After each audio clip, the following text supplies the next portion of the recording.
চরিত্রের মধ্যে বিন্দুতম কুলসতা নাই, এমন চরিত্র সম্পন্ন এবং সত্যবাদী একজন মানুষ যখন তিনি চাইলেন তার উম্মত, তার কাছের মানুষ কুরাইশরা জানি জাহান্নাম থেকে বেঁচে জান্নাতে যেতে পারে, আল্লাহ তাআলার আদেশে তিনি তাদের মধ্যে প্রকাশ্য দাওয়াত দেওয়া শুরু করলো।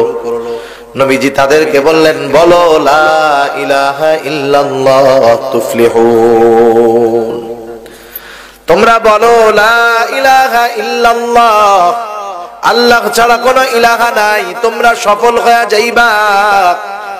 বলেন তো, নবীজি যখন তাদের কল্যাণের দিকে আহ্বান করলেন, যেই নবী তাদের কাছে সবচাইতে বেশি প্রিয় ছিল, সেই নবী তাদের কাছে সবচাইতে বড় দুশমন হয়ে গেল। রাসূলুল্লাহ সাল্লাল্লাহু আলাইহি ওয়াসাল্লাম দিনের পর দিন যখন দাওয়াত দিতে থাকলেন, কোনো পরিবর্তন নাই। নবীজি চিন্তা করে রাখারে, এই যে আমার কাছের মানুষগুলা, কেউ বা আমার ভাই, কেউ বা আমার বন্ধু, কেউ বা আমার চাচা, কেউ বা ভাতিজা, কেউ বা প্রতিবেশী, এই মানুষগুলার সাথে আমার এত সুসম্পর্ক, এমন এক ভালো সম্পর্ক, এই মানুষগুলা যদি ঈমান না আনে তারা তো জাহান্নামে চলে যাবে। নবীজি তাদের চিন্তায় চিন্তিত। দ্বিতীয়ত চিন্তা করতেছেন, না জানি আমার কথায় তো এদের পরিবর্তন নাই, না জানি এই কারণে আল্লাহ তাআলার কাছে আমার কোনো জবাবদিহিতা করা লাগে কিনা, আমার দাওয়াত ঠিক মতো দেওয়া হইতেছে কিনা। নবীজি চিন্তিত, খানা দানা বন্ধ করে দিয়েছেন, পেরেশান, খানা নাই, অসুস্থ হয়ে গেছে। আল্লাহ রাব্বুল আলামিন ওহী পাঠিয়ে দিলেন, লাআল্লাকা বাখিউন নাফসাকা আল্লা ইয়াকুনু মুমিনিন। আল্লাহ তাআলা ওহী পাঠিয়ে দিলেন, ও আমার হাবিব, আপনি কেন নিজেকে নিজে নিঃশেষ করে দেন, তারা ঈমান আনে না, এই কারণে আবু জেহেল, উতবা সাহেবা আপনার কথা মানে না, ঈমান আনে না, এই জন্য কেন আপনি নিজে খানা ছেড়ে দিয়েছেন, কেন আপনি ঘুম ছেড়ে দিয়েছেন, কেন নিজেকে নিজে কষ্ট দেন? শুনে নেন, ইন্নাশা নুনাজ্জিল আলাইহিম মিনাস সামাই আয়াতান ফাযাল্লাত আ'নাকুহুম লাহা খাদিঈন। আমি আল্লাহ যদি চাইতাম তাদের কাছে এমন নিদর্শন নাজিল করতাম, তারা ঈমান আনতে বাধ্য হতো, তাদের উঁচু মাথাটা নিচু হয়ে যাইত, তারা ঈমান আনতে বাধ্য হতো। কিন্তু আল্লাহ তাআলা জানায় দেন, আমার পয়গম্বর, মূলত কাউকে জোর করে ঈমান আনানোর দায়িত্ব আপনার নয়, আপনার দায়িত্ব হলো আমার কথাগুলা তাদের কাছে পৌঁছায়া দেওয়া। যে মানবে সফল, যে মানবে না বিফল। ঠিক না? রাসূল সাল্লাল্লাহু আলাইহি ওয়াসাল্লামের চাচা ছিলেন আবু তালেব। আবু তালেব রাসূলুল্লাহ সাল্লাল্লাহু আলাইহি ওয়াসাল্লামকে কত মুহাব্বত করত, ভালোবাসতো। রাসূল সাল্লাল্লাহু আলাইহি ওয়াসাল্লাম যখন দাওয়াত দেওয়া শুরু করলো, এই দাওয়াত তো কাফেরদের বিরুদ্ধে চলে গেল। আবু জেহেল, উতবা সাহেবা একদিন আবু তালেবের কাছে আসছে। আবু তালেবের কাছে এসে বলে, ও আবু তালেব, তোমার ভাতিজা মুহাম্মদ কি শুরু করলো?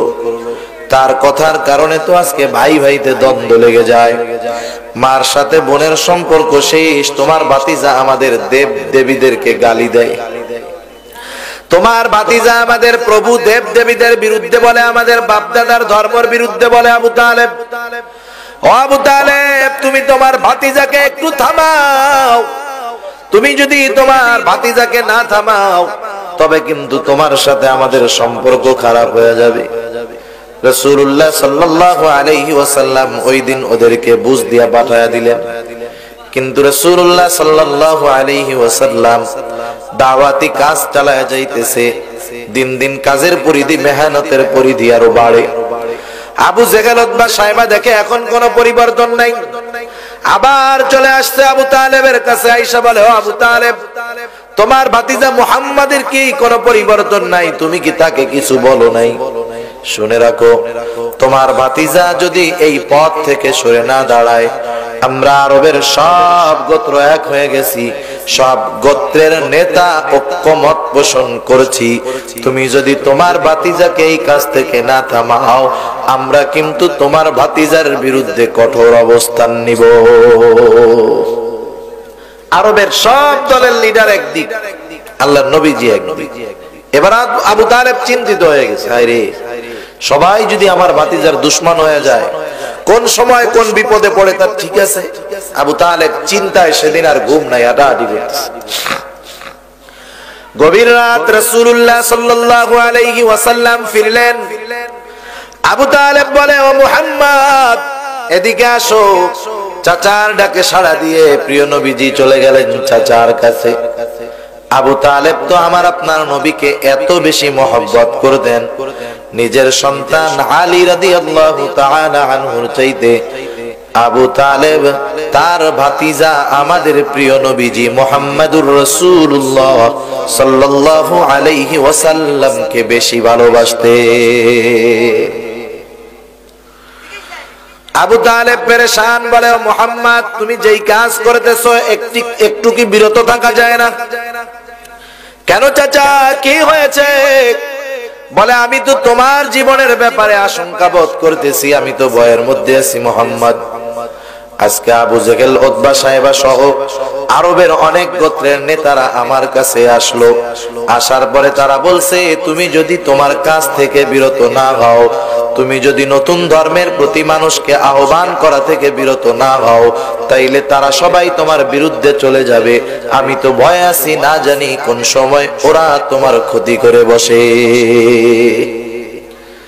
স্বাভাবিক, ভাতিজা সন্তান এদের যদি কোনো বিপদ আসার আশঙ্কা থাকে, বাবা চাচা এরা একটু টেনশনে থাকে না? ছেলেরে বলে একটু দেখে শুনে চলিস, সন্ধ্যার পরে বাইরে থাকিস না, একা একা চলিস না, বলে না? আর ছেলে যদি একটু খেডা মলা হয়, আরে মা কি চিন্তা করো এগুলা, তোমার ছেলে কি সেই ছেলে নাকি একজনই 10 জনকে সহায় দেবে? ঠিক না? রাসূলুল্লাহ সাল্লাল্লাহু আলাইহি ওয়াসাল্লাম বুঝতে পারছেন যে চাচা চিন্তিত, কারণ চাচা তো অনেক মহব্বত করে তার ভাতিজাকে। চাচার কপালে চিন্তার ছাপ, চেহারার মধ্যে চিন্তার ছাপ বোঝা যায়। রাসূলুল্লাহ সাল্লাল্লাহু আলাইহি ওয়াসাল্লাম যখন আবু তালেবের কথা শেষ হয়ে গেল, বলে, চাচা আপনার কথা শেষ? বলে, হ্যাঁ শেষ। রাসূলুল্লাহ সাল্লাল্লাহু আলাইহি ওয়াসাল্লাম বলে, চাচা আপনি শুনে নেন, এই আরবের গোত্রগুলা কেন, গোটা দুনিয়ার মানুষও যদি আমার বিপক্ষে চলে যায়, আমি মুহাম্মদকে আল্লাহ তাআলা যেই দায়িত্ব দিয়েছে সেই দায়িত্ব থেকে বিন্দু পরিমাণ পেছনে ফিরব না। আমার জীবনটা চলে যায় যা, তবু আমি আমার দায়িত্ব থেকে বিন্দু পরিমাণ পেছনে আসবো না। সুবহানাল্লাহ। আবু তালেব ভাতিজার দৃঢ়তা তো বুঝতে পারছে যে ভাতিজা কত বড় দায়িত্ব নিয়ে আসছে। আবু তালেব বলে, মুহাম্মদ আমি বুঝতে পেরেছি তোমার দায়িত্ব কত বড়। ও মুহাম্মদ তুমি তোমার কাজ চালায় যাও, তুমি তোমার দাওয়াতি কাজ চালায় যাও, আমি তোমার সামনে আছি, তোমার কোনো টেনশন নাই, তোমার চাচা যতদিন জীবিত আছে। আবু তালেব ওই মুহূর্তে ভাতিজার জন্য সামনে কাফেরদের জন্য দেওয়াল হয়ে দাঁড়ায় গেলেন। যেই সময় গোটা আরব আমার আপনার নবীজির বিরুদ্ধে, এই আবু তালেবের ইসলামের জন্য কত ত্যাগ, কত অবদান, এই আবু তালেব একটা সময় জীবনের অন্তিম মুহূর্তে পৌঁছায় গেল। আবু তালেব জীবনের অন্তিম মুহূর্তে পৌঁছায় গেছে, শয্যাশায়ী হয়ে গেছে, বোঝা যায় দুনিয়ায় আর বেশিক্ষণ থাকবে না।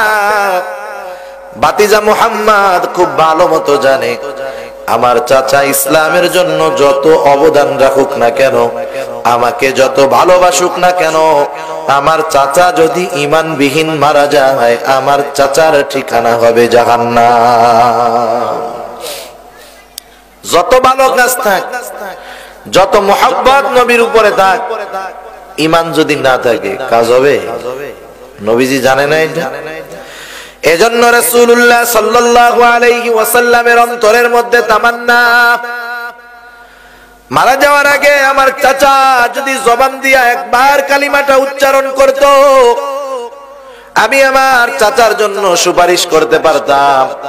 এই আশায় নবীজি বারবার চাচাকে বলে, চাচা আপনি শুধু বলেন লা ইলাহা ইল্লাল্লাহ, আল্লাহ ছাড়া কোনো ইলাহা নাই, আর কিছু বলা লাগবে না।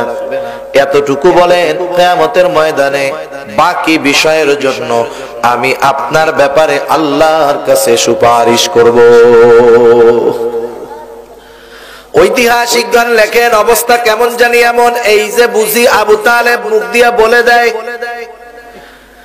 আবু তালেব মারা যাওয়ার অবস্থা। আবু তালেব তো সম্ভ্রান্ত ব্যক্তি, গোত্রের নেতা, তার অবস্থা খারাপ শুনে বড় বড় নেতারা সহ চলে আসছে ওই জায়গায়।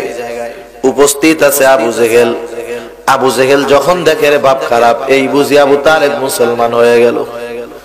এবার আবু তালেবের কাছে গিয়ে আবু জেহেল বলে, আবু তালেব তুমি যদি মরার আগে মুহাম্মাদের ধর্ম গ্রহণ করে বাপ দাদার ধর্ম ছেড়ে যাও, দুনিয়ার মানুষেরা বলবে দেখ আবু তালেব কত বড় কাপুরুষ, মুহাম্মাদের কথায় ভীত হয়ে বাপ দাদার ধর্মের মুখে চুনকালি মেরে নিজের ধর্ম ছেড়ে মরছে, কাপুরুষ বলবে।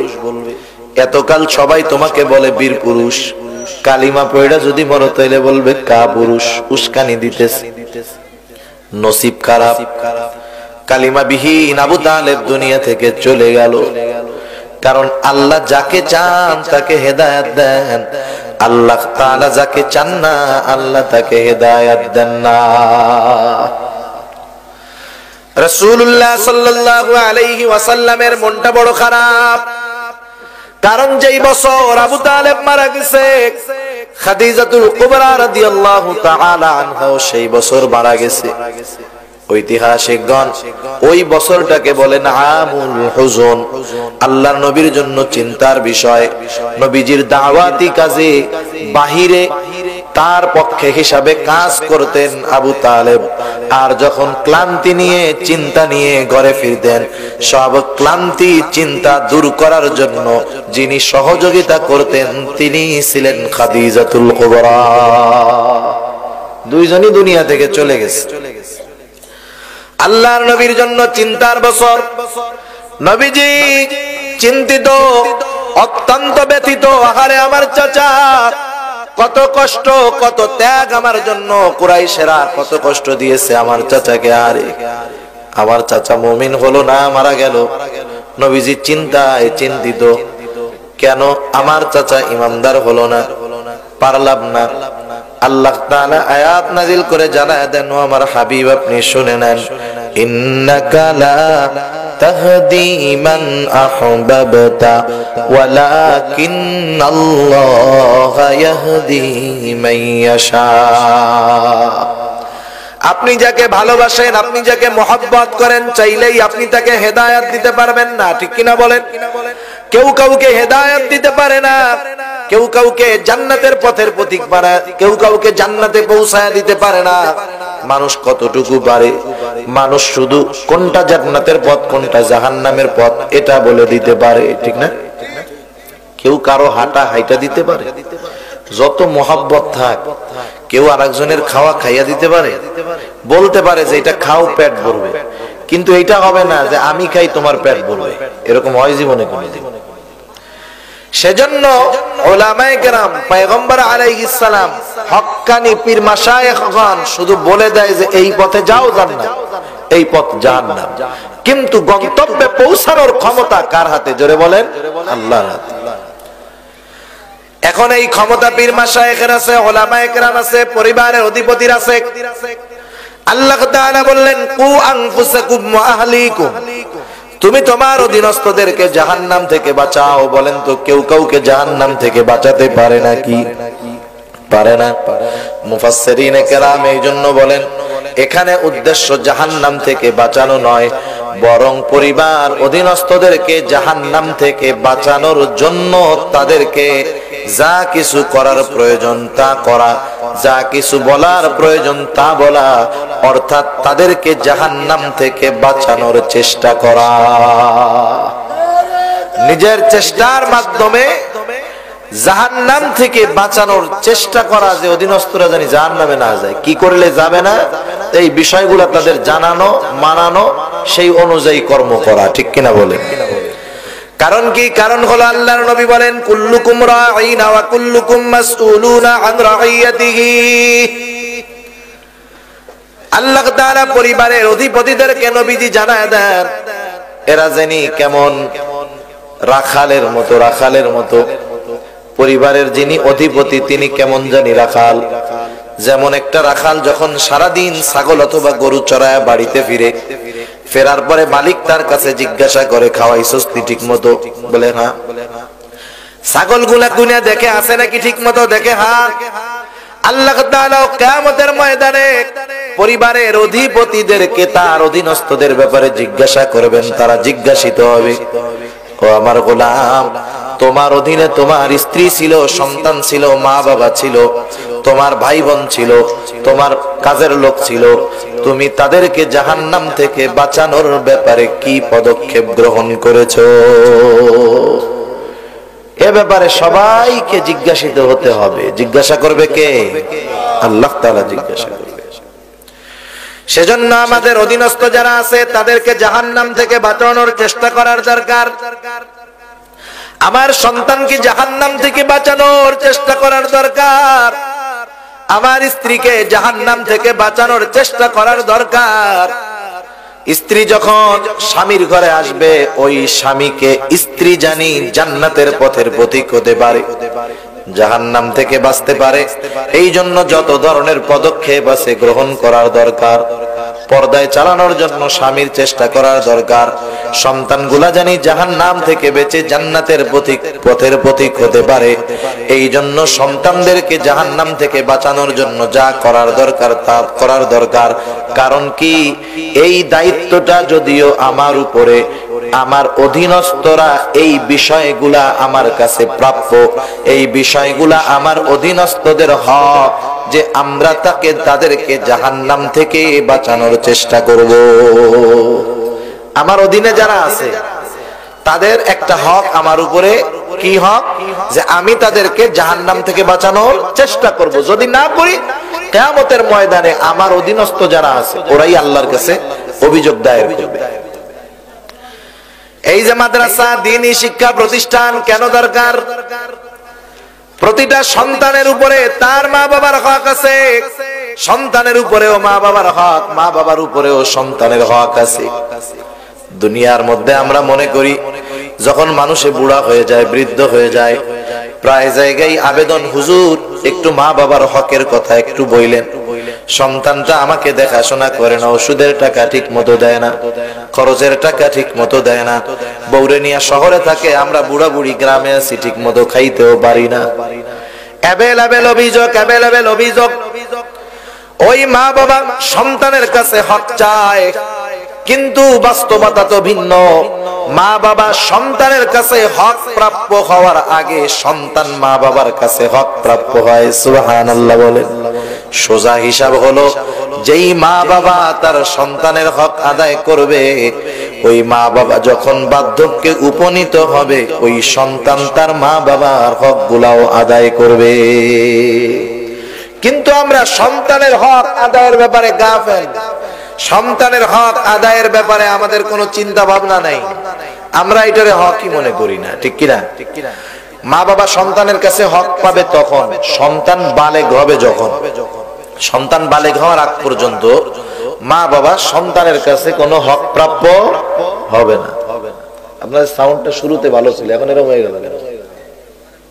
এবার সাউন্ডটা ঠিক করো, ক্লিয়ার করে। তাহলে সন্তান, মা বাবা সন্তানের কাছে হক পাবে কখন? সন্তান বালেগ হবে। যখন বালেগ হওয়ার আগ পর্যন্ত সন্তানের কাছে মা বাবা হক পাবে না। জোরপূর্বক সন্তানকে দিয়ে বালেগ হওয়ার আগে মা বাবা আয় করাতে পারবে না, চাপ দিতে পারবে না। কিন্তু সন্তান মা বাবার কাছে হক প্রাপ্য হয় কখন? একটা সন্তান দুনিয়ায় আসার আগেই তার মা বাবার, মায়ের কাছে হক প্রাপ্য, বাবার কাছে হক প্রাপ্ত হয়ে যায়। সেজন্য একটা সন্তান তার বাবার কাছে যেটা প্রথম হক পায়, সেই হকটা হলো একটা নেককার মা। বলেন তো মা কি সন্তান জন্মের আগে না পরে? আগে। মা আগে না, এরপরেই না সন্তান। ইউরোপ আমেরিকায় তো 1 ডজন হওয়ার পরে বিয়ে শাদী হয়, বুঝেন নাই? ওটার কথা বাদ দেন না, কিন্তু লিগ্যাল কোনটা? লিগ্যাল হলো আগে বিবাহ, মা স্ত্রী, এরপরে সন্তান। তার মানে দেখেন, যারা বিবাহ করেছে বা যারা বিবাহ করে নাই, হায়াত মাউতের মালিক আল্লাহ। যারা বিবাহ করে নাই তাদের উপরে অটোমেটিক অনাগত সন্তানের একটা হক রয়ে গেছে। যুবক, বিবাহ করো নাই তাতে কি? তোমার উপরে তোমার অনাগত সন্তানের হক হলো একজন নেককার মা। এজন্য রাসূলুল্লাহ সাল্লাল্লাহু আলাইহি ওয়াসাল্লাম তাকিদ দিয়েছেন, 4টি জিনিস দেখে মানুষ বিবাহ করে। এই 4টি জিনিসের মধ্যে নবীজি আমার সবচাইতে গুরুত্ব দিয়েছেন দ্বীনদারিত্বকে, সৌন্দর্য, বংশ, অর্থকে নবী প্রাধান্য দেন নাই। 1 নম্বরে থাকবে দ্বীনদারিত্ব, বাকিগুলা থাকলে আলহামদুলিল্লাহ। যদি বাকি 3টা না থাকে, একটা থাকে, যদি বিবাহ হয়ে যায় সবরের উপরে থাকো তাও ভালো। আর বাকি একটা নাই, দ্বীনদারিত্ব নাই, বাকি 3টা আছে, দূরে থাকো। বিবাহের আগে বুঝতেছো না, যখন দ্বীনদারিত্ব ছাড়া কোনো মেয়েকে বিবাহ করবা, বিবাহের পরে বুঝতে পারবা কত জ্বালা, ঠিক না? নাহলে দেখেন না পত্রিকার মধ্যে, অনলাইনের মধ্যে খালি খবর যে পরকীয়ার সম্পর্ক, বউ ভাগছে আরেকজনের লগে। বিদেশ থেকে স্বামী টাকা পাঠায়, বউ আর বউও নাই, টাকাও নাই, ঠিক কিনা বলেন? কিন্তু মেয়েটা যদি দিনদার হয়, আল্লাহ ভীতি তার মধ্যে থাকে, চেহারা কালা হইলেও ভালো। গ্রামের ভাষায় বলে না, জাতের মেয়ে কালোও ভালো, নদীর পানি গোলাও ভালো। জাতের মেয়ে বলতে দিনদার মেয়ে। সেই জন্য একটা সন্তানের অনাগত হক, অনাগত সন্তানের হক হলো একটা দিনদার মা। সেজন্য যারা বিবাহ করেছে তাদের কথা বাদ, যারা যুবক বিবাহ করো নাই, তোমাদের কিন্তু তোমাদের অনাগত সন্তানের একটা হক তোমাদের উপরে আছে, যেটা হলো একটা দিনদার মা। এরপরে যখন বিবাহ হয়ে যাবে, বিবাহ পরবর্তী সময় যখন সন্তান মায়ের গর্ভে আসবে, তখন মায়েরও কিছু বিষয় খেয়াল রাখার দরকার আছে। কারণ সন্তান যখন মায়ের পেটের মধ্যে আসে, মা যেমন আচরণ করে, যেমন আমল করে, যা করে, তার পরিপূর্ণ প্রভাব ওই গর্ভের সন্তানের উপরে আসে। আমাদের দেশে সাধারণ যেই পরিবারগুলোর মধ্যে দিন নাই, সেই পরিবারগুলোর মধ্যে যখন কোনো মেয়ে প্রেগন্যান্ট হয়, গর্ভবতী হয়, তখন তার অবকাশ যাপনের জন্য বড় টেলিভিশন, যা যা দরকার সব কিছু আইনা দেওয়া হয়, ঠিক কিনা বলেন? যে কি করবা পয়সা থেকে, বাইরে তো যাইতে পারবো না, তুমি টেলিভিশন দেখে দেখে সময় কাটাইও। আগে 100 চ্যানেল ছিল, এখন 500 চ্যানেল আইনা দিছি, যা মন চাই শুধু দেখবা, ঠিক কিনা বলেন? ওই মা যা দেখে, যা চিন্তা করে, যা দেখে, যা চিন্তা করে, তার পরিপূর্ণ প্রভাব সন্তানের উপরে পড়ে। আমি বলতেছি না, এটা অল্প কিছুদিন আগের গবেষণা। সন্তান যখন মায়ের গর্ভে প্রাণ পেয়ে যায়, তার কান হয়, তার চোখ হয়, তার মগজ অনুভূতি শক্তি হয়। যখন মা কোনো কথা বলে, সন্তান কান খাড়া কইরা মায়ের পেটের মধ্যে মার ওই কথাগুলা শোনে। মা যখন যেটা চিন্তা করে, তার চিন্তা ওই সন্তানের মগজের উপরে প্রভাব ফেলে। সেই জন্য এক ডাক্তার কনফারেন্স করে, পশ্চিমা ডাক্তার, সে তার অনেক রোগীদেরকে নিয়ে কনফারেন্স করে, প্রেগন্যান্ট যারা, তাদেরকে বললেন, শুনেন, নতুন গবেষণা হলো, সন্তান মায়ের পেটে মা যা বলে সব কিছু শুনে, মায়ের চিন্তা, মায়ের অনুভূতি সব সন্তানের মধ্যে প্রভাব ফেলে। সেই জন্য আপনারা যে যেমনটা চান সন্তান এমন হোক, আপনি ওই ধরনের কাজটাই করবেন। আপনি যদি চান আপনার সন্তান ভালো গায়ক হোক, আপনি গান গাবেন, গান শুনবেন।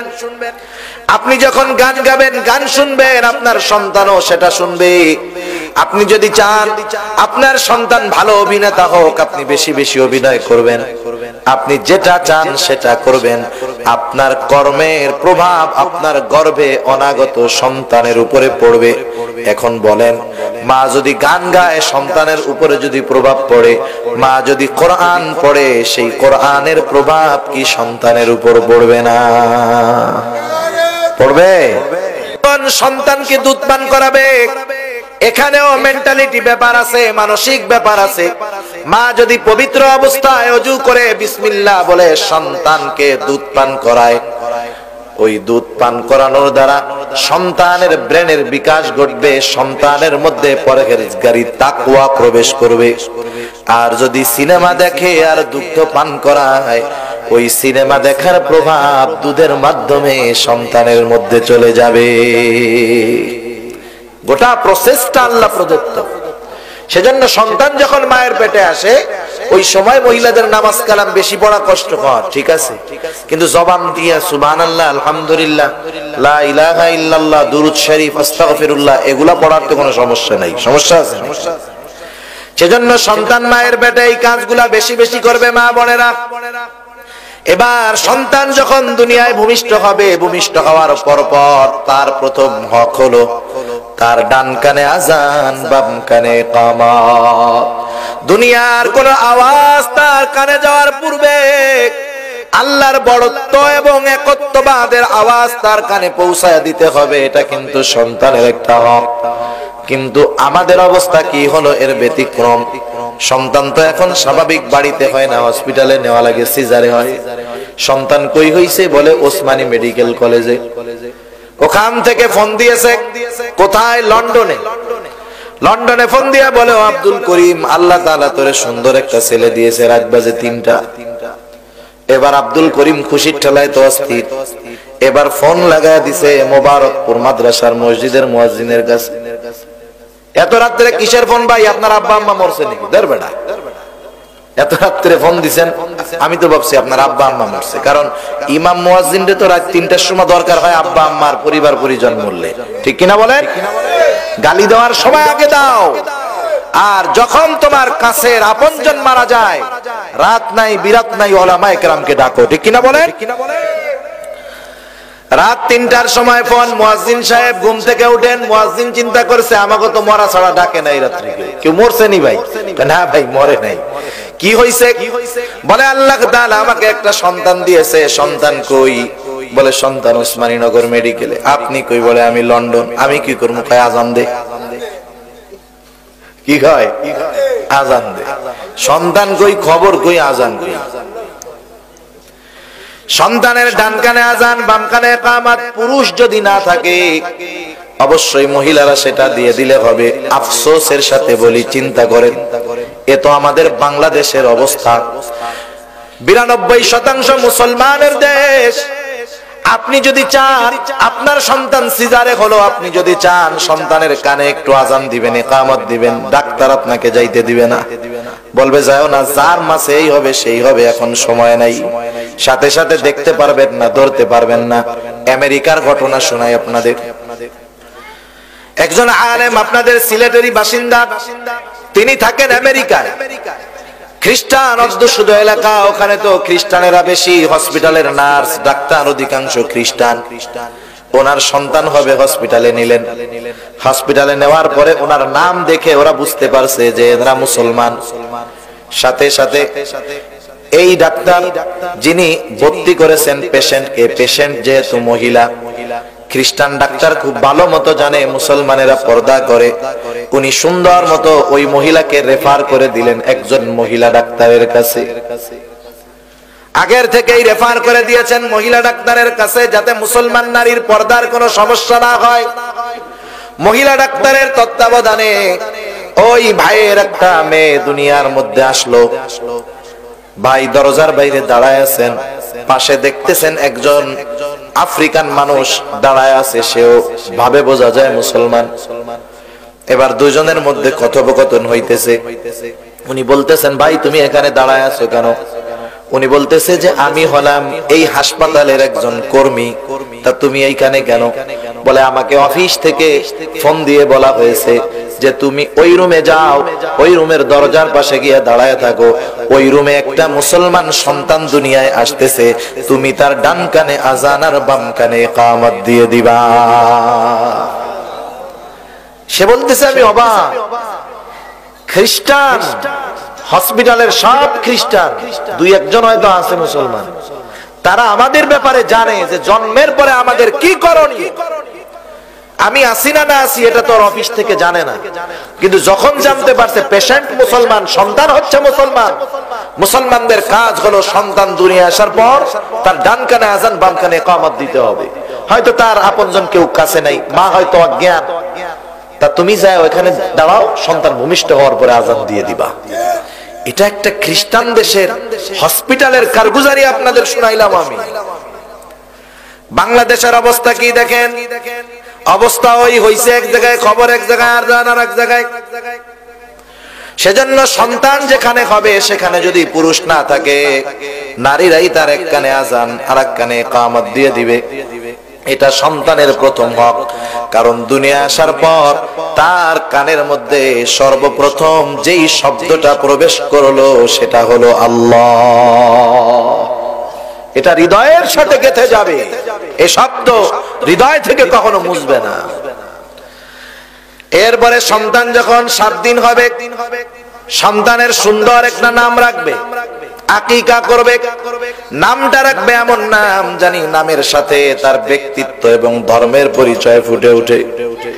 আমাদের দেশে যেটা ভালো নাম সেটা রাখে বাক্সের মধ্যে, আর যেটা নাম শুনে টের পাওয়া যায় না হিন্দু না মুসলমান, বৌদ্ধ না খ্রিস্টান, ইসলাম না পুরুষ নামে, এটাকে সবার সামনে প্রকাশ করে, ঠিক না?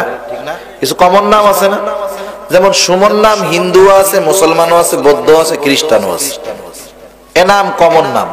কিন্তু আব্দুল্লাহ, আব্দুর রহমান কোন খ্রিস্টানের নাম আছে নাকি?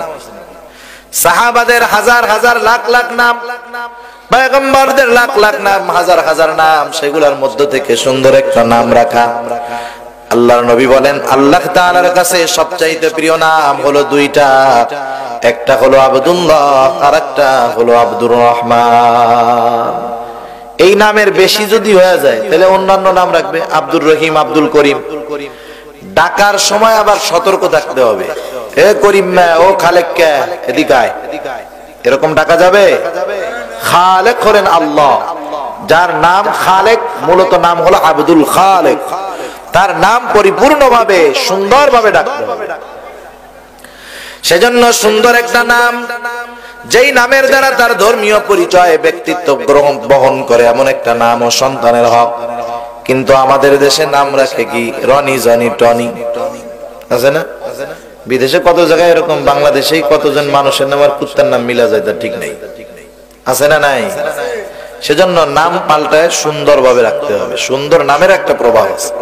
আপনাদের সিলেট তো উলামায়ে কেরামের ভান্ডার, আপনাদের দেশে কি কোনো আলেম আছে হাফেজ মাওলানা মুফতি মোহাম্মদ টনি সাহেব? গোটা বাংলাদেশে পাওয়া যায়। তার মানে চিন্তা করেন, যাদের নামের মধ্যে ইসলাম, নামের মধ্যে ব্যক্তিত্ব, ধর্মীয় পরিচয় পাওয়া যায় না, ওরকম মানুষ কোনো আলেম নাই বাংলাদেশের মধ্যে। একজন মুফতির নাম আপনি এরকম পাবেন না, একজন আলেমের নাম পাবেন না। তার মানে নামের একটা তাসির আছে, প্রভাব আছে, ঠিক কিনা বলেন? সেজন্য সুন্দর নাম রাখতে হবে সন্তানদের, এটা সন্তানের একটা হক। 7ম দিন সন্তানের চুলগুলা কামায়া দিতে হবে, এবং চুলের ওজন পরিমাণ স্বর্ণ অথবা রূপ অথবা স্বর্ণ রূপার সম পরিমাণ দাম সাদাকা করে দিতে হবে। মেয়ে যদি হয় একটা ছাগল দিয়া, ছেলে যদি হয় 2টা ছাগল দিয়ে আকিকা দিয়ে দিতে হবে। আকিকা দেওয়া এক সুন্নাত, আকিকায় পরিমাণ ঠিক রাখা আর এক সুন্নাত, নির্ধারিত সময় দেওয়াটা আর এক সুন্নাত।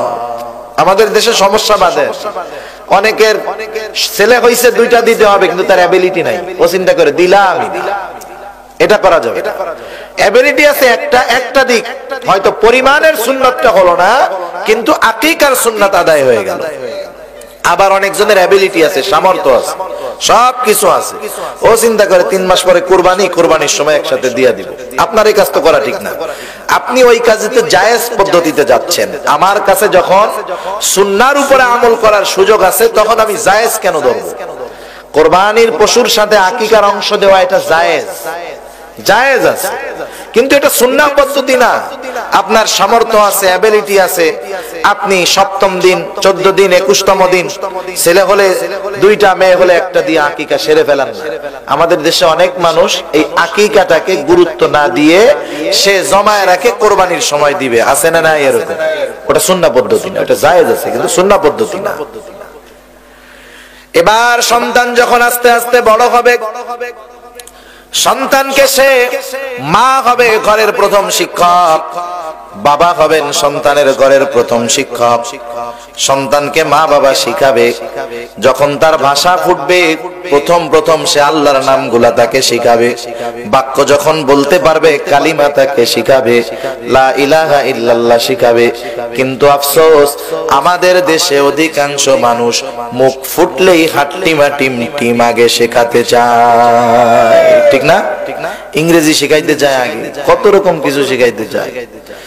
আবার যখন মা সন্তানকে দুগ্ধ পান করাবে, মুখে থাকবে তাসবিহ, পবিত্রতার সাথে পান করাবে। গুনার কাজ করবে আর দুধ পান করাবে এমনটা নয়। যেই সন্তানকে তাসবিহাত সহকারে পর্দার মধ্যে ঢেকে দুধ পান করানো হবে, ওই সন্তানের মধ্যে লজ্জা পয়দা হবে, ওই সন্তান পর্দা করা তার জন্য সহজ হবে। আর যদি লজ্জা শরম ছাড়া সবার সামনে ওপেনে দুধ পান করায়, মায়ের এই নির্লজ্জতা সন্তানের উপরে ভর করবে। এই বিষয়গুলো খেয়াল রাখার দরকার। এরপরে সন্তান যখন আস্তে আস্তে বড় হবে, সন্তানকে প্রথম দিবে কোরআনের শিক্ষা, এরপরে গোটা দুনিয়ার অন্য যা শিক্ষা তাকে দিক করে অসুবিধা নাই। সন্তানকে প্রথম শিক্ষা দিবে দ্বীনি শিক্ষা, প্রথম শিক্ষা দিবে কোরআনের শিক্ষা। গোটা উপমহাদেশের মধ্যে খ্রিস্টান মিশনারির চরম তৎপরতা আগেও ছিল, এখনো আছে। খ্রিস্টান মিশনারির মূল উদ্দেশ্য ছিল কেন? দুনিয়ার মধ্যে খ্রিস্ট ধর্মের ব্যাপক প্রচার প্রসার করা। খ্রিস্টান মিশনারির মূল উদ্দেশ্য হলো মুসলমান এবং হিন্দুদেরকে যত বেশি বেশি পরিমাণ পারা যায় খ্রিস্টান ধর্মে দীক্ষিত করা। তৎকালীন সময়ের মাদার তেরেসা সহ অন্যান্য যারা ছিলেন, তাদের মূল উদ্দেশ্য ছিল উপমহাদেশের মানুষকে খ্রিস্টান ধর্মে দীক্ষিত করা। পত্রিকা আনন্দবাজার ভারতের, ওরা রিপোর্ট লেখছে যে এই উদ্দেশ্য ছিল মাদার তেরেসা, মূলত সেবার অন্তরালে ঈমান হরণ করা। এখন এরা গবেষণা করতেছে, ওদের যে ইনভেস্ট, যেই পরিশ্রম, এই অনুযায়ী ফলাফল নেই। আমরা এত টাকা ইনভেস্ট করলাম, এত সময় ব্যয় করলাম, যে উদ্দেশ্যে করলাম সেটা কেন হাসিল হলো না? কেন মুসলমানেরা খ্রিস্টান হচ্ছে না? এটা তো দেখার প্রয়োজন। গবেষণা করতেছে ওরা। সব গবেষণার ফলাফল হলো মুসলমানেরা তাদের দিন শুরু করে কোরআনুল কারীমের তিলাওয়াতের মাধ্যমে, কোরআনের সংস্পর্শতায় এসে। আফসোস রে ভাই, একটা সময় প্রতিটা ঘরে প্রতিটা বাড়ি ফজরের নামাজের পর কোরআনের গুনগুন আওয়াজ আসতো। আজকে টেলিভিশন, ইন্টারনেটের অবদান, প্রত্যেকটা বাসায় ফজরের নামাজের পরে কেমন জানি কবর। আসেনি কোরআনের তিলাওয়াত? কিছু বাসায় আছে, সব জায়গায় নাই। ঘরের মধ্যে কোরআনের তিলাওয়াত নাই। কোরআন থেকে এদেরকে দূরে সরাতে হবে। কিভাবে সরানো যায়? কোমলমতি শিশুগুলা সকাল বেলায় কেউ বা কোরআন নিয়া, কেউ বা কায়দা নিয়া, আমপারা নিয়া মক্তবের দিকে দৌড়ায়। এই মক্তবগুলা হলো আমাদের মিশনের জন্য চরম বাধা। এই মক্তবগুলা থেকে শিশুদেরকে আলাদা করার দরকার। কিভাবে করা যায়? এই গবেষণার ফলাফল হলো গোটা বাংলাদেশের মধ্যে অহরহ যত কিন্ডার গার্ডেন আমি আপনি আপনারা দেখি, এই সবগুলা হলো খ্রিস্টান মিশনারির অবদান। এই যে সিলেবাস, এটা বাংলাদেশি সিলেবাস না, এটা ইউরোপিয়ান আমেরিকান খ্রিস্টানদের সিলেবাস। আমরা আগে প্রাইমারি স্কুলে যাইতাম 10টার সময়, 10টা থেকে 12টা ক্লাস 1 2, 12টা থেকে 4টা 3 4 5 প্রাইমারি স্কুলের রুলস ছিল এটা। কিন্ডারগার্টেন যখন শুরু হলো ক্লাস 10টায় না, ক্লাস ছিল সকাল 6টায়, ফজরের নামাজের পর পর কিন্ডারগার্টেন। আমরা 1 2 তে বই পড়তাম 3টা, বাংলা, অঙ্ক, ইংরেজি।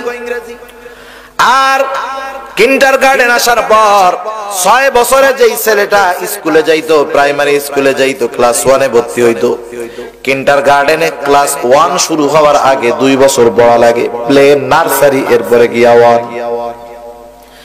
4 বছরের একটা বাচ্চা, 4 বছরের একটা বাচ্চা কিন্ডারগার্টেনে যখন ভর্তি করা হয়, কিন্ডারগার্টেন ওয়ালারা ফায়দা দেখাইলো, দেখো এই কিন্ডারগার্টেনে ইংরেজি শিক্ষার প্রভাব বেশি আছে। ইংরেজি তো ইন্টারন্যাশনাল ল্যাঙ্গুয়েজ, ইংরেজি ছাড়া চলে নাকি? প্রাইমারি স্কুলে ইংরেজি নাই, সন্তানদেরকে বেশি বেশি কিন্ডারগার্টেনে দাও, তাইলে সন্তানদের ভালো হবে, ভালো মানুষ হবে, ইংরেজি শিখতে পারবে, উচ্চ শিক্ষিত হবে। বাঙালির অভ্যাস হলো ফাউ পাইলে আলকাতরাও খায়, ঠিক কিনা বলেন? পাগড়ির ফজিলতের কথা শুনছে, খবর নাই, লুঙ্গি বান্ধা মাথায় পাগড়ি বান্ধা সারা। আগে তুমি আর সতর ঠিক রাখতে হবে, এরপরেই না পাগড়ি। পাগড়ির ফজিলত যতই হোক, লুঙ্গি দিয়া পাগড়ি বান্ধা যাবে? সতর গেল না, ফরজ সাইড সুন্নতে গেছে। বাঙালির অবস্থা এইটা, যখন কিছু শুনে হুজুগে বাঙালি এক টানে দৌড়ায়, কয় এ তোর কান চিলে নিয়ে গেছে, কানে হাত দেওয়ার আগে হাত দিয়া সিল খুঁজে। আয়েশা শুধু বলছে যে তোমরা সব পাবা, ছেলেগুলো শিক্ষিত হবে, ইংরেজিতে ফটফট করে কথা বলবে, বাংলা বলতেই পারবে না। ওরে বাবা, এমনই তো দরকার। মা বাবা গুলা সুন্দর মতো ফজরের নামাজের পরে কোরআন শিক্ষা বাদ দিয়া ছেলেদেরকে কিন্ডারগার্টেনে ভর্তি করছে। এখন ওরা সকাল বেলাটা কেন বাঁচলো? একটা বাচ্চা বা স্বাভাবিক একটা মানুষ যখন পুরা রাত ঘুমায়, সারাদিন তার ব্রেনের উপরে যেই প্রেসার যায়, যেই চাপ যায়, ঘুমের মাধ্যমে তার ব্রেন রিফ্রেশ হয়ে যায়, ক্লিয়ার হয়। এখন ওই ব্রেনের মধ্যে যা পড়ে, যা শোনে, যা দেখে, ওইটা মাথার মধ্যে থাকে। যেমন যারা হিফজ পড়ে, মাগরিব থেকে এশা পর্যন্ত সবকটা মোটামুটি একটা মুখস্থ হয়, পুরাপুরি ক্লিয়ার হয় না, কিন্তু যখনই ফজরের পূর্বে ঘুম থেকে উঠে দুই একবার পড়লেই মাথার মধ্যে পড়াটা বসে যায়, চমৎকার ভাবে মুখস্থ হয়ে যায়, কেমন জানি চোখে ভাসতেছে। এই সময়টা ইহুদি নাসারারা গ্রহণ করে নিল কিন্ডারগার্টেন। সকালবেলায় মক্তবগুলা বন্ধ হয়ে গেল, সার শূন্য হয়ে গেল, মক্তবে কোনো ছাত্র নাই। এই 4 বছরের বাচ্চা, পিঠের মধ্যে একটা ব্যাগ, সাথে 4-5টা বই, আরো কতগুলা খাতা, অথচ এত বই তার কাঁধে। ওই 4 বছরের বাচ্চা এখনো তার মা বাবার ঠিকানা ঠিক মতো বলতে পারে না, নিজের নাম বলতে পারে না। 4 বছরের বাচ্চা 1-2 কেজি ওজনের বইটা যখন ব্যাগে নিয়ে কাঁধের মধ্যে লাগায় হাঁটে, ছোট্ট বাচ্চা বইয়ের ভার সহ্য করতে পারে না, সামনের দিকে না গিয়া পেছনের দিকে চিত হয়ে পড়ে যায়। ঠিক না? কি শিক্ষা পাই? যে শিক্ষা তুমি কান্দে নিছো, ওইটা তোমার সামনে নিবে না, পেছনে পালায় দিবে, চিত করে জাহান্নামে নিয়ে যাবে। আর আলহামদুলিল্লাহ সিলেট এলাকায় এখনো সকালে মক্তব আছে, আসেনি? আছে। কত যে বরকত! মনে হয় 2-1 জেলা, সিলেট আশেপাশে, চট্টগ্রামে কিছু, এছাড়া বাংলাদেশের অধিকাংশ জেলায় মক্তব নাই। মক্তব মারা গেছে, শহীদ হয়ে গেছে। কতজন মক্তব চেনেই না। সকাল বেলায় ছোট ছোট বাচ্চারা দেখবেন কায়দা সিপারা আমপারা কোরআন শরীফ নিয়ে আসে, আনন্দের সাথে দৌড়াদৌড়ি করে। এই মক্তব থেকেই তাদের ঈমানের শিক্ষা হয়ে যায়, ঈমানের ভিত্তি সম্পর্কে জেনে যায়। এই মক্তব থেকেই একসাথে পড়ার তালে তালে কোরআন শরীফ দেখে পড়ার আগে নামাজ পড়ার জন্য যা প্রয়োজন সব কিছু মুখস্থ হয়ে যায়, ঠিক কিনা বলে? হায় রে আফসোস, একটা ভিডিও দেখলাম একদিন, মুসলমানের সন্তান কলেজে পড়ে, তাকে শুধু জিজ্ঞাসা করা হয়েছে আমরা কোন নবীর উম্মত, কইতেই পারবো না। কোন নবীর উম্মত এটা বলতে পারে নাই। মুসলমানের সন্তান সর্বপ্রথম নবীকে, নিজের নবী কোন নবীর উম্মত এটা কইতে পারে নাই, প্রথম নবীর কথা কইতে পারবে। মুসলমানের সন্তান দোয়ায় কোন তাত্তাইয়াত ধরলে তো আইগা দেবে জায়গার উপরে, নবীর নাম বলতে পারে না। আর এক মুসলমান ধরছে যে কালিমাটা কও, পারে না। 1-2 জন না, শত শত নাই, লক্ষ লক্ষ মুসলমান আছে এরকম, নামে মুসলমান, ভিতরে কিচ্ছু নাই, কালিমাটাও জানে না। ইহুদি নাসারারা সফল হইতেছে। দেখেন এই মক্তবের ছোট্ট বাচ্চা, নুরানি মাদ্রাসার ছোট্ট বাচ্চা, ও সব কিছু পারে। বয়স ওর মাত্র 6 বছর। দোয়ায় কুনুত, আত্তাহিয়াত, দুরূদ শরীফ, জানাজার নামাজ কেমনে পড়াইতে হবে, কেমনে গোসল করাইতে হবে সব পারে। কি পারে না? বহুত আছে। এমন মুসল্লিও দেখছি 40 বছর ধরে নামাজ পড়ে, একসাথে বিতিরের নামাজে দাঁড়াইলাম, একসাথে শেষ তাকবীরে দিলাম, আমি দোয়ায় কুনুত পড়ার আগে ওনার আত্তাহিয়াত শেষ। জিজ্ঞাসা করলাম কি ব্যাপার? দোয়ায় কুনুত এত কঠিন একটা দোয়া, আমাদের পড়তে মাঝে মধ্যে পেছ লেগে যায়, আপনি কেমনে তাড়াতাড়ি বললেন?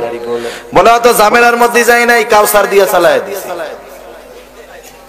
এই কাম কত বছর করেন? কয় শুরু থেকেই করতেছি। কতজন কুল হু আল্লাহ দিয়ে চালায় দিচ্ছে, শেখার ইচ্ছাও নাই, শেখেও না। কিন্তু এই মাদ্রাসাগুলায় আমরা ছোটবেলায় এগুলো মাদ্রাসার থেকে শিখছি। সেজন্য সন্তানকে প্রথমে কোরআনের শিক্ষা দিতে হবে, কারণ কোরআনের শিক্ষা, কোরআনের প্রতি, ইসলামের প্রতি মুহাব্বত শেখায় এর প্রমাণ। এই বিদ্যার দ্বারা দিন শিখবের প্রমাণ হলো কিন্ডারগার্টেনের ছাত্র ব্যাগ সহকারে পেছনের দিকে চিত হয়ে পড়ে যায় তার জ্ঞান বহন করার মাধ্যমে। আর যখন সকালবেলায় ছোট্ট বাচ্চাটা মক্তবে আসে, কোরআন নিয়ে আসে, কায়দা নিয়ে আসে, আমপারা নিয়ে আসে, পিঠে থাকে নাকি বুকে থাকে? যারা বলেন কোথায় থাকে? এবার যদি ছেলেটা দৌড় দিতে গিয়ে আছাড় খেয়ে পড়েও যায়, ও চিন্তা করে আমি যত ব্যথা পাই না কেন, আমার কোরআনটা মাটিতে পড়তে দেওয়া যাবে না, আমার কায়দা, আমার সিপারা, আমার আমপারাটা মাটিতে পড়তে দেওয়া যাবে না। ও ব্যথা পায় পা, তবুও বুকের মধ্য থেকে কোরআনটা ছেড়ে দেয় না। কেমন শিক্ষা দেয় এই কোরআন! কোরআনের প্রতি মুহাব্বত এই ছোট কাল থেকে জাগ্রত হবে, সেই জন্য সন্তানদেরকে প্রাথমিক শিক্ষা দিতে হবে কোরআনের।